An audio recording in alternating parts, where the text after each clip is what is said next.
सुप्रभात बच्चों।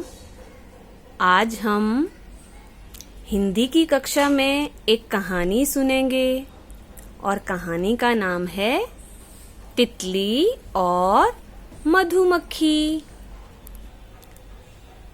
एक बगीचा था जिसमें एक बहुत बड़ा पेड़ था और पेड़ पर मधुमक्खियों का छत्ता था। मधुमक्खियां छत्ते में मीठा मीठा शहद इकट्ठा करती थी और उसकी रखवाली भी करती थी। उस बगीचे में बहुत सारी तितलियां भी आती थी और वहां पर उन तितलियों को देखकर लोग बहुत खुश होते थे और बच्चे उनके पीछे पीछे भागते रहते थे। एक दिन रानी मधुमक्खी ने तितली को अपने पास बुलाया और उससे पूछा, क्या तुम जादू जानती हो? तितली बोली, नहीं, हमें तो कोई जादू नहीं आता।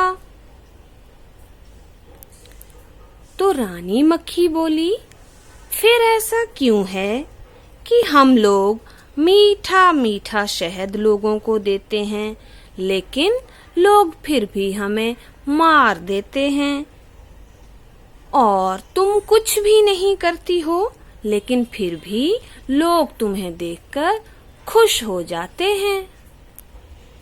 तो तितली बोली, आप शहद तो देती हैं, पर डंक भी तो मारती हैं। हम उन्हें कुछ भी नहीं देते हैं, लेकिन हम किसी का बुरा भी नहीं करते हैं। रानी मक्खी तितली की बात सुनकर सोचने लगी, अरे, हम इतना मीठा मीठा शहद तो इकट्ठा करते हैं और लोगों को देते भी हैं, लेकिन जब लोग हमारे शहद को लेने आते हैं तो हम उनको डंक भी तो मारते हैं, तभी तो लोग हमसे प्यार नहीं करते। इस तरह रानी मक्खी समझ गई कि एक बुराई 100 भलाइयों पर भारी पड़ जाती है। तो बच्चों, इस कहानी से हमें ये शिक्षा मिलती है कि एक बुराई 100 भलाइयों पर भारी पड़ जाती है। हमें सबके साथ अच्छा व्यवहार करना चाहिए और सबके साथ मिलजुल कर रहना चाहिए। तो बच्चों, कैसी लगी आपको तितली और मधुमक्खी की कहानी? अच्छी लगी ना? आप ये कहानी 2 बार सुनेंगे, तभी आपको अच्छे से समझ आएगी, ठीक है? और ये कहानी आप याद भी करोगे।